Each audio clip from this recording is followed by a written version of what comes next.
मेरे प्यारे दोस्तों, अगर आपने इस हफ्ते का वन पीस का एपिसोड नहीं देखा तो आप जिंदगी में बहुत सारी चीजें मिस कर रहे हो। क्यों? क्योंकि आखिरकार एल्बा वॉरियर्स को पता चल ही गया होगा कि हमारे स्ट्रॉ हैट्स पायरेट्स में कितना दम है और हमारे लूफी की सेना किसी से कम नहीं है।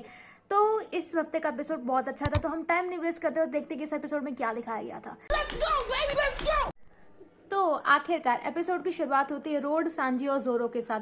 वो तीनों जाते हैं लूफी और लोकी के लिए खाना हंट करने क्योंकि लोकी को बहुत चोट लगी होती है और उसको ठीक होने के लिए खाना खाने की जरूरत है। तो वो तीनों जाते हैं खाना को हंट करने के लिए। तो रोड बोलता है कि ये जो सामने तुमको इतना बड़ा सा डायनासोर दिख रहा है ना, ये भले इतना बड़ा दिखता है लेकिन इसका टेस्ट बहुत अच्छा है। तो सांजी और जोरो में कॉम्पिटिशन शुरू हो जाता है कि हम दोनों में से कौन इस खाने को हंट करके दिखाएगा। लेकिन रोड बोलता है कि ये जानवर इतना बड़ा है, इसको हराने के लिए हमें एक साथ मिलकर हराना पड़ेगा इसको। तो आज पहली बार सांजी और जोरो साथ में कंट्रीब्यूट करते हैं और दोनों एक साथ मिलकर उस डायनासोर को हराने की कोशिश करते हैं। अचानक से वो डायनासोर रोड पे हमला कर देता है। रोड अपनी इतनी बड़ी सी एक शील्ड निकालता है और वो शील्ड बिल्कुल जिंदा होती है, जैसे बिग मम के पास बाकी जानवर है ना, बिल्कुल सेम वैसे इस ऑब्जेक्ट में जान होती है। वो शील्ड उनको डायनासोर के हमले से बचा लेता है। लेकिन तभी रोड बोलता है अब ये जानवर तुम्हारे हवाले। सांजी अपने पैर में बिठाता है जोरो को और इतनी जोर से किक करता है, जोरो हवा में उड़ जाता है और उसने एक ही वार में डायनासोर को मार देता है। इतना बड़ा जानवर जोरो के बस एक ही हमले के सामने मारा जाता है, जानवर मर जाता है। बाद में जोरो बोलता है ठीक है जानवर तो हमने मार दिया, लेकिन रोड तुम्हारे शील्ड में क्या मसला है? ये आखिर जिंदा कैसे? बिल्कुल बिग मम जैसी है ये। रोड बोलता है कि बहुत टाइम पहले बहुत से जायंट्स गए थे बिग मम को हराने के लिए, लेकिन उसको हरा नहीं पाए और जब वो लौट के वापस आए हार के तो इस शील्ड में जान आ चुकी थी। जोरो बोलता है वाह ये तो बिल्कुल ज्यूस जैसा है ना। तो जब वो शील्ड सुनता है ज्यूस का नाम, शील्ड बोलता है ज्यूस तुमको पता है ना वो बिग मम के सबसे ताकतवर सेना के लोगों में से एक है ना। तो सांजी बोलता है हाँ वो होगा बिग मम का सबसे ताकतवर आदमी, लेकिन अब वो हमारे नेविगेटर का पालतू कुत्ता है। शील्ड को इतना शौक लगता है, लेकिन उसके बाद वो लोग खाना उठाते हैं, जाते हैं लोकी के पास। एक तरफ जोरो और सांजी ने इतने बड़े डायनासोर को मार दिया, दूसरी तरफ दिखाया जाता है कि लोकी की मरम पट्टी हो चुकी है। लोकी लेटा होता है और सबको बता रहा होता है कि आखिर उसकी ऐसी हालत कैसे हुई कि वर्ल्ड गवर्नमेंट के कुछ लोग आए थे और उनने उसको बहुत मारा। जब हायरुद्दीन ये सब बातें सुनता है वो बोलता है कि वर्ल्ड गवर्नमेंट के कुछ नौकर आए, तुमको मार के चले गए, तुम कुछ कर भी नहीं पाए।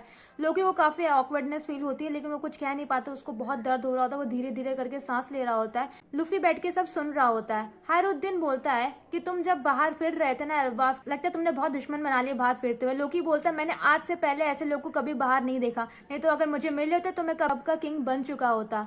लूफी ये सब सुन रहा होता है और सोचता है कि वर्ल्ड गवर्नमेंट के नाइट्स ने आके लोकी का ये हाल किया है। लेकिन तभी सांजी और जोरो आ जाते हैं इतना बड़ा खाना लेके, सब लोग खाना बनाते हैं। लूफी बोलता है इतना बड़ा डायनासोर, वो बहुत एक्साइटेड हो जाता है कि अब उसको खाना खाने को मिलेगा, अब वो भर के खाना खाएगा। सांजी बोलता है रुको मैं बना रहा हूँ, मैं शेफ हूँ। वो खाना बनाता है, बहुत देता है। लूफी बहुत वेट कर रहा होता है कि ये बन गया बन गया बन गया। जब लास्ट में खाना बन जाता है सांजी बोलता है खाओ। लूफी सबसे पहले एक बहुत बड़ा सा पीस उठाता है, खुद खा लेता है। सांजी बोलता है लूफी क्या तुमको लगता है तुमको पहले खाना चाहिए? लूफी सोचता है अरे हाँ हमें तो लोकी को खिलाना है ना, लोकी बीमार है यहाँ पे।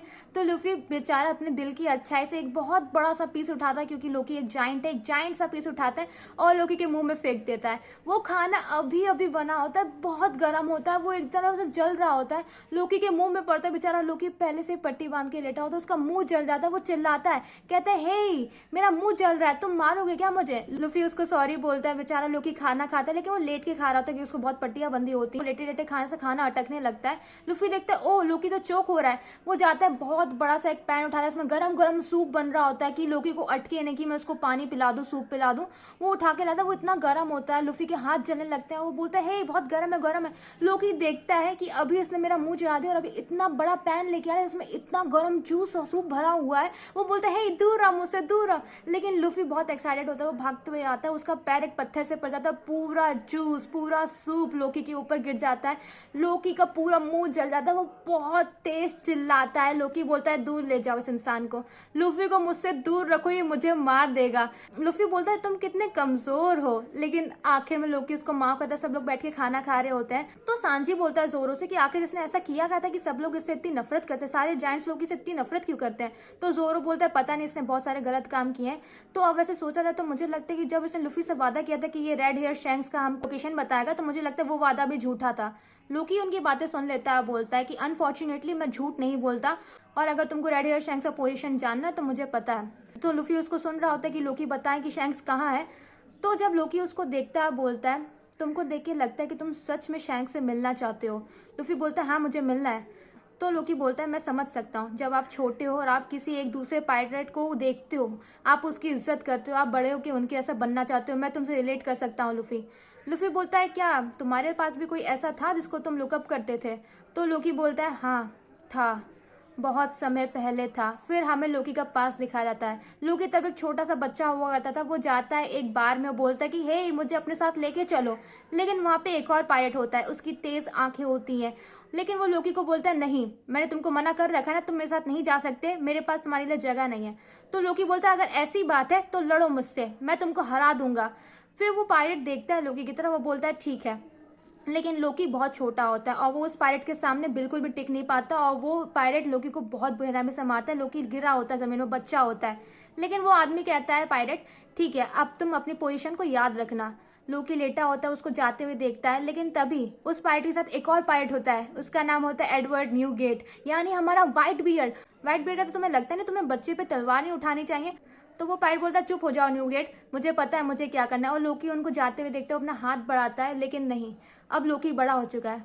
लोकी बहुत दुखी होता है, बोलता है कि मैं एक गलत एरा में पैदा हुआ था, मैं इस वक्त पैदा नहीं होना चाहिए था। एक तरफ लोकी और लूफी का बफेट चल रहा था, दूसरी तरफ एल्बाफ की फायर वाटर की सेना पहुंच चुकी है वहां जंगल की आग बुझाने के लिए, जिस जंगल से बच्चे बस गुजरने ही वाले हैं।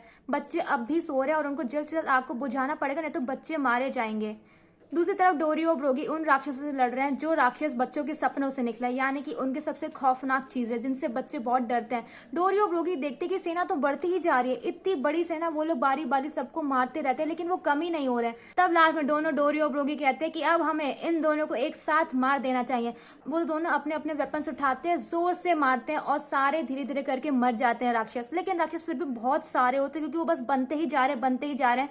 यहाँ तक कि गबन भी आता है, अपने दोनों कुल्हाड़ियों को उठाता है और लोगों को मारना शुरू कर देता है। सारे जायंट्स गबन को बहुत हौसला अफजाई करते कि ये तुम बहुत ताकतवर हो, तुम बहुत ताकतवर हो। तो गबन देखता है और कहता है कि ये तो बहुत ही ज्यादा कमजोर राक्षस है, तो तुरंत खत्म हो रहे हैं। तो सारे जायंट्स बोलते हैं यानी इससे भी ताकतवर राक्षस इस दुनिया में है? गबन सुनता है, बोलता है हाँ इनसे भी ज्यादा ताकतवर है।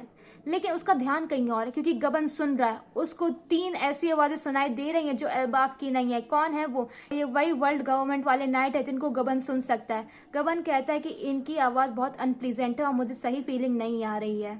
एक तरफ डोरी और ब्रोगी सारे राक्षसों को मार रहे हैं, दूसरी तरफ कॉलन, उसोप, नामी, जिम्बे और ब्रुक पहुंच चुके हैं अपनी उड़ती हुई नाव से उस जगह जहां पे आग लगी हुई है। कॉलन देखते हैं कि आग बहुत बड़ी है, सारे फायर ब्रिगेड वाले आग में पानी डालने लगते हैं, अपना पूरा फोर्स से वो पानी को स्प्रे करते हैं। लेकिन आग इतनी बड़ी होती है कि उसमें पानी का असर ही नहीं हो रहा होता। बच्चे अब भी सो रहे हैं, वो आग की तरफ बढ़ रहे हैं, फायर ब्रिगेड वाले पूरी फोर्स से पानी डाल रहे हैं लेकिन कुछ असर नहीं हो रहा। कॉलन ये देखता है और बोलता है कि ऐसे तो मेरे सारे दोस्त मारे जाएंगे। वो उनको चिल्ला के उठाने की कोशिश करता है लेकिन दोस्त बहुत गहरी नींद में होता है। कॉलन बोलता है वह सब क्यों हो रहा है? उसको बोलता है अगर इन लोगों को बच्चों को किडनैप ही करना है तो इन लोगों को आग में लेके क्यों जा रहे हैं? ऐसे तो उनको चोट पहुंच जाएगी, क्योंकि जो भी बच्चों को किडनैप करे वो बहुत ज्यादा निर्दयी इंसान है, क्योंकि उसको फर्क नहीं पड़ता कि छोटे बच्चे जल जाएंगे। दूसरी तरफ साउल भी ये सब देखता है कि बच्चे जल रहे हैं। साउल ने उस बड़े से भेड़िया जैसे डॉगी को मार दिया है जो उनके सपनों से निकला था।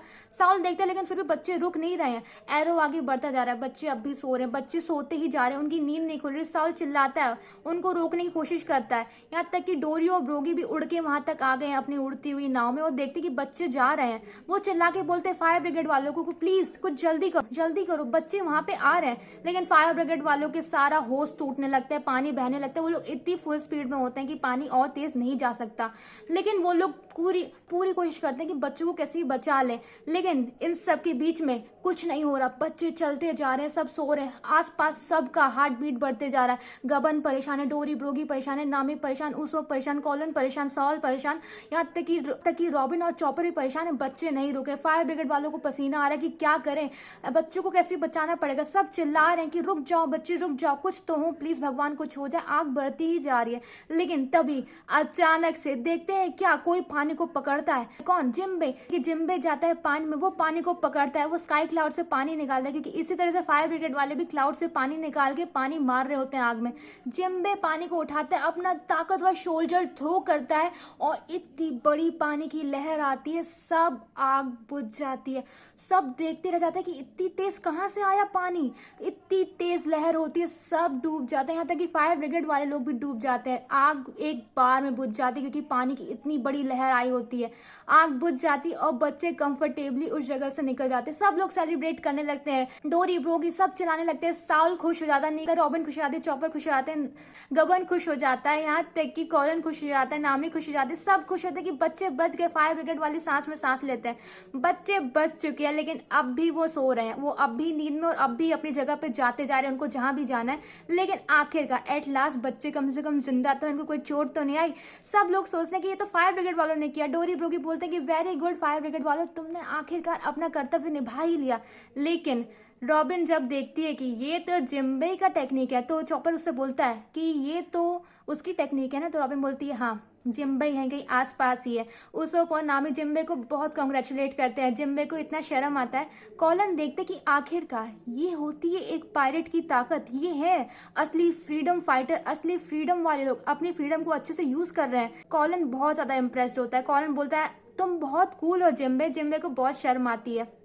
कॉलन बोलता है कि भले ही स्कूल वाले बच्चे मुझे पसंद नहीं करते हो, लेकिन उन सारे बच्चों को मैं अपना फ्रेंड मानता हूँ, तो मैं चाहता हूँ कि वो सेफ रहें। नामी बोलती है कि तुम एक बहुत अच्छे बच्चे हो दिल के कॉलन, और मुझे पता है कि तुम अपने दोस्तों को ज़रूर बचाओगे। लेकिन तभी कॉलन देखता है कि उनकी उड़ती हुई बोट में कोई है। लेकिन एक तरफ जब सब लोग सेलिब्रेट करेंगे, बच्चे बच गए, सब कुछ ठीक हो गया, आग बुझ गई है, दूसरी तरफ हमारे वर्ल्ड गवर्नमेंट के नाइट्स, वो लोग तो एंटिसिपेट कर रहे होते हैं कि कब बच्चे आग में जाएंगे। सॉमर्स इतना खुश होता है। सॉमर्स बोलता है हे गुन को, तुम्हें क्या लगता है कि बच्चे सो रहे हैं, अगर वो लोग आग में चले गए क्या वो उठेंगे कि नहीं उठेंगे? गुन को वो एरो एरो फ्रूट वाली बोलती है कि हाँ, जब बच्चे आग में जाएंगे उनको गर्माहट से नींद खुल जाएगी, और फिर जब वो आस पास देखेंगे कि आग लगी हुई है, वो लोग चिल्लाने लगेंगे, अपनी मम्मी पापा को बुलाने लगेंगे, रोने लगेंगे। सॉमर्स जब ये देखता है बोलता है कि तुम कितनी हार्टलेस हो, तुम बहुत कूल हो। लेकिन जब वो देखते हैं जिम्बे ने उठा के पानी फेंक दिया, आग बुझ गई, बच्चे रोए नहीं, ना ही मरे, ना ही कोई चिल्ला चोट हुई। सॉमर्स का तो मूड खराब हो जाता है। वो बोलते कि ये क्या, इन लोगों ने तो हमारा पूरा मजा ही खराब कर दिया। तब गुन को देखती है कि यहाँ पे तो एक और बच्चा है। कौन? कॉलन। और कॉलन तो एक नाव में, गुन को जाती है उस नाव में। लेकिन उस वक्त कॉलन जिम्बे की तारीफ कर रहा होता है, बोलता है जिम्बे आप बहुत ही ज्यादा कूल हो, आप बहुत ताकतवर हो। जिम्बे को बहुत शर्म आती है। और कॉलन जब देखते कि उनकी नाव पे कुछ है, कॉलन को बहुत शौक लगता है कि वो लोग हवा में है। वो बोलता है हे तुम कौन हो? तब गुन को बोलते कि यहाँ पे एक और बच्चा है, बहुत खुश मिजाज और हंसमुख बच्चा, इसको तो हमें लेके जाना ही पड़ेगा। और वो अपना हाथ मुंह से हटाती है, हर जगह उसकी पट्टियां बंधी होती है, और यहीं पे सब लोग शॉक्ड होते हैं कि औरत कहाँ से आई। और यहाँ पे हमारा एपिक एपिसोड खत्म होता है। आखिरकार अब वर्ल्ड गवर्नमेंट के नाइट्स और स्ट्रॉ हट्स का असली आमना सामना होने वाला है। गुनको लोग को तो पहले से पता था कि यहाँ पे वर्ल्ड एम्परर यानी कि स्ट्रॉ हट पायरेट्स पहले से ही हैं, लेकिन स्ट्रॉ हट्स को नहीं पता था कि यहाँ पे कौन कौन है। हाँ, भले हमने सुना हुआ हो, लेकिन देखा हो ना, ये हमारा पहला कन्फ्रंटेशन है, और अगले एपिसोड में तो कुछ अच्छा होने वाला है। और यहाँ पे एक और चीज़ होती है, आखिरकार डोरी ब्रोगी ने देख ही लिया कि जिम्बे जो कि स्ट्रॉ हट्स पायरेट्स का क्रू मेंबर है कितना ताकतवर है, तो हमारा पूरा क्रू कितना ताकतवर होगा। लेकिन उनको लगता है कि ये सब फायर फाइटर्स लोगों ने किया था, तो मिसअंडरस्टैंडिंग। लेकिन अगले एपिसोड का मुझे बहुत बेसब्री से इंतजार है, और मुझे आशा है कि आपको ये एपिसोड अच्छा लगा होगा और आपने बहुत एंजॉय भी किया हो, और आप अगले एपिसोड का मेरे से इंतजार कर रहे हो। तो तब तक के लिए अलविदा and thank you for watching.